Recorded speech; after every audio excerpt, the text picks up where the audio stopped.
Assalamu alaikum wa rahmatullahi wa barakatuhu. Islamic or Sharia law. This is session number 44. Fiqh or Sunnah. The topic of prayer continues.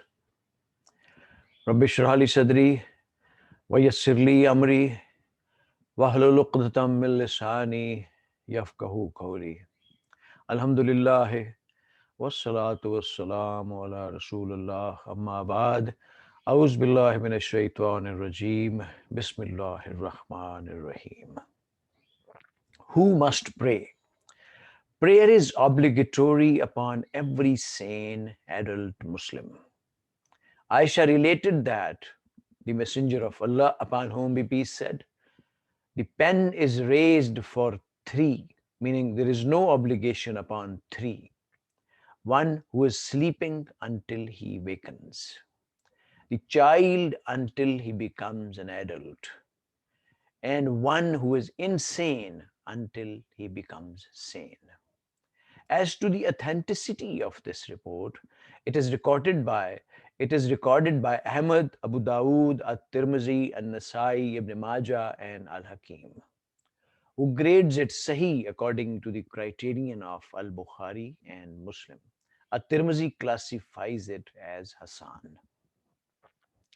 Although it is not obligatory for a child to pray, it is a must that his guardian order him to do so when he is 7, and he should beat him if he does not pray after he reaches the age of 10.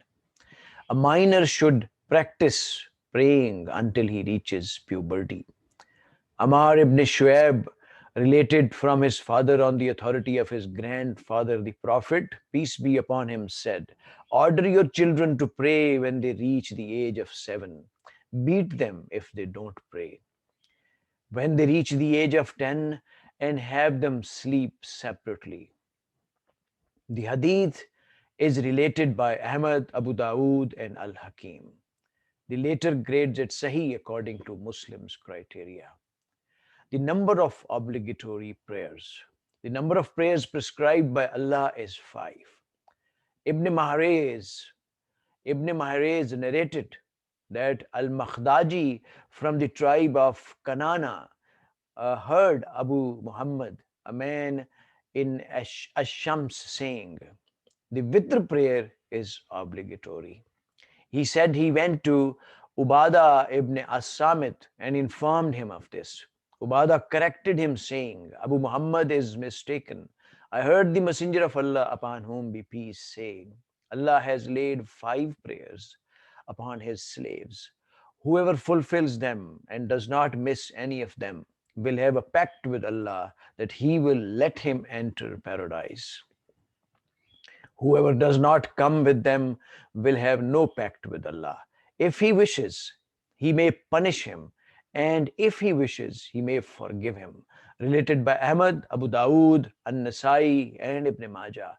In one version it states,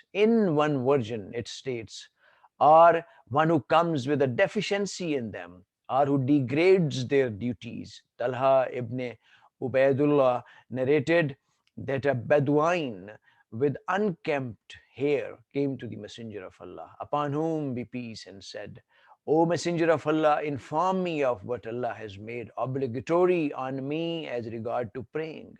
He said, 5 prayers unless you do others voluntarily.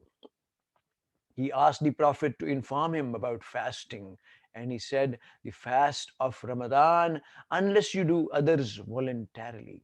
Then he asked him about charity, and the Messenger of Allah informed him of the Islamic legislations. The Bedouin then said, by the one who has honored you, I shall not voluntarily add anything to it, nor shall I be deficient in what Allah has ordered me to do. The Messenger of Allah, upon whom be peace, then said, he will enter paradise if he is truthful to what he said. Related by Al-Bukhari and Muslim. The times of the prayers.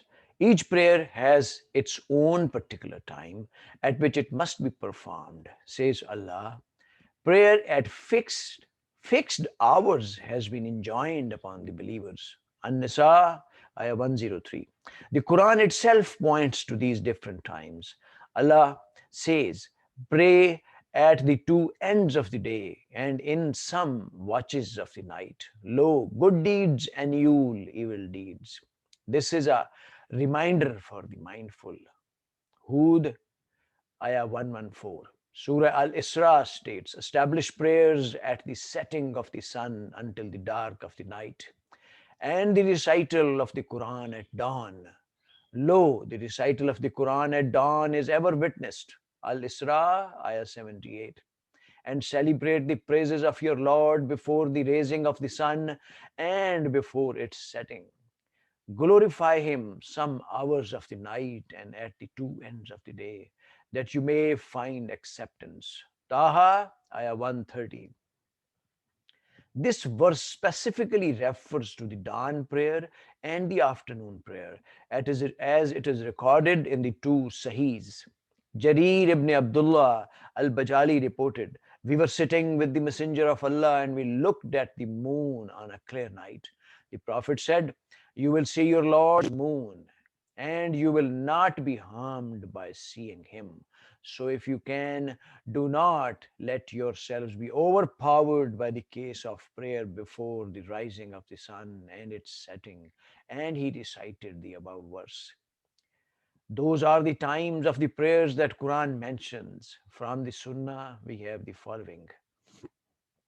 Abdullah ibn Amr reported that Messenger of Allah, upon whom be peace, said, the time of the noon prayer is when the sun passes the meridian and man's shadow is the same length as his height. It lasts until the time of the afternoon prayer. The time of the afternoon prayer is until the yellowing of the sun during its setting. The time of the evening prayer is as long as twilight. The time of the night prayer is to the middle of the night of medium duration, and the time of the morning prayer is from the appearance of the dawn until the time of sunrise. When the sun rises, abstain from praying, as it rises between the horns of the Saturn. Related by Muslim. Jarir ibn Abdullah narrated that the angel Gabriel came to the Messenger of Allah and said to him, stand and pray. And they prayed the noon prayer when the sun had passed its meridian. And he then came to him for the afternoon prayer and said, stand and pray. And they prayed the afternoon prayer while the length of a shadow of something was similar to the length of the object. And then he came at sunset and said, stand and pray. And they prayed the sunset prayer when the sun had just disappeared. Then he came at night and said, stand and pray. And they prayed the night prayer when the twilight had disappeared. He came again when dawn broke, and they prayed the morning prayer. Then Gabriel came on the next day at noon and said to the Messenger of Allah, stand and pray, and then prayed the noon prayer when the length of the shadow of something was close to the length of the object. And then he came for the afternoon prayer and said, stand and pray. And they prayed when the shadow of something was twice as long as the length of the object. Then he came at the same time as the previous day for the sunset prayer without any change. And then he came for the night prayer after half of the night had passed. Or he said, one third of the night. Then he came when the sky was very yellow and said, stand and pray. And they prayed the morning prayer. Then Gabriel said, between these times there are times for the prayers. As the authenticity of the report, it is recorded by Ahmad, An-Nasai, and At-Tirmizi. Al-Bukhari observes, it is the most authentic report concerning the prayer times. The time for the noon prayer, Dhuhr. The previous two hadiths make it clear that noon prayer begins when the sun passes its meridian and it continues until an object's shadow is approximately the same length as the object itself. If it is extremely hot, It is preferred to delay the noon prayer until it is cooler. This is done in order to retain the humility and awe of the prayer. If this is not the case, it should be prayed early in its time. This opinion is based on the following hadith. Reported Anas, if it was extremely cold, the Prophet upon whom be peace would pray early. If it was extremely hot, he would wait for it to cool down. Related by Al Bukhari, Abu Zar relates, we were with the Prophet, upon whom be peace, on a journey, and when the caller to prayer wanted to give the azan, the Prophet said, let it cool down. This happened 2 or 3 times until we saw the shadow of the hills, and then the Prophet said, the extreme heat is from the fragrance of the hell. If the heat becomes extreme, delay the prayer until it becomes cool. Related by Al Bukhari and Muslim. However, this delay does have a limit. According to Ibn Hajar's Fath al Bari, the scholars differ over how long one may wait to let the temperature cool. Some say until the shadow of an object becomes an arm's length, or until the shadow becomes 1/4 of one's height. Others say 1/3 or 1/2, and so on. Its ruling is according to the basic principle and it changes with different circumstances, provided that the prayer is not delayed until the end of its time. The time for the afternoon prayer, Asr. This prayer begins in the afternoon when the shadow of an object is of same length as the object itself and continues until the sun sets. Abu Huraira reported that the Prophet upon whom be peace said, whoever catches one rak'ah of the afternoon prayer before the sun sets and then prays the remainder of the prayer after the sun has set has not missed the afternoon prayer. The best and most preferred time to pray the afternoon prayer ends when the sun becomes yellowish on the horizon. This is implied by the preceding hadith of Jabir and Abdullah ibn Umar. To delay the prayer until the sun becomes yellowish, although it is permissible to greatly dislike, although it is permissible, is greatly disliked until there is some need to do so.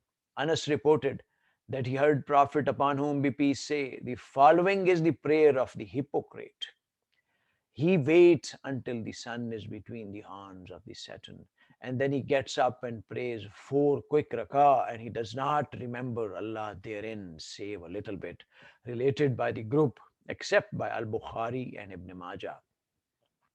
Says An-Nawawi in his commentary on Sahih Muslim, our companions, the Shafi'ah, hold that the afternoon prayer time can be divided into 5 categories.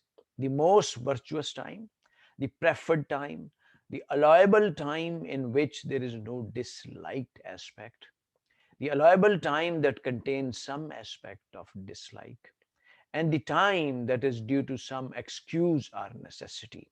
The most virtuous time is at the beginning of the permissible time. The preferred time is until the shadow of an object is twice the length of the object itself. The permissible time without any aspect of dislike is from the time the sun becomes yellowish.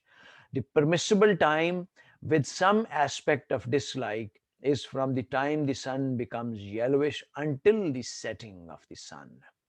The time of excuse or necessity begins, in fact, at the time of the noon prayer for one who is to combine the noon and afternoon prayer due to traveling or rain. If the afternoon prayer is made during any of those times, it has been fulfilled properly. If all of those times pass and the sun has set, then one must make up the prayer. On a cloudy day, it should be prayed earlier in its time.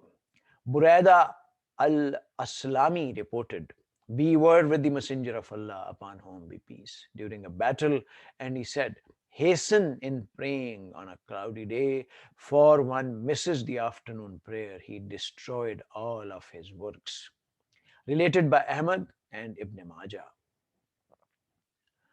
On the subject, Ibn al-Qayyum, Ibn al-Qaim says, leaving the prayer is of two types.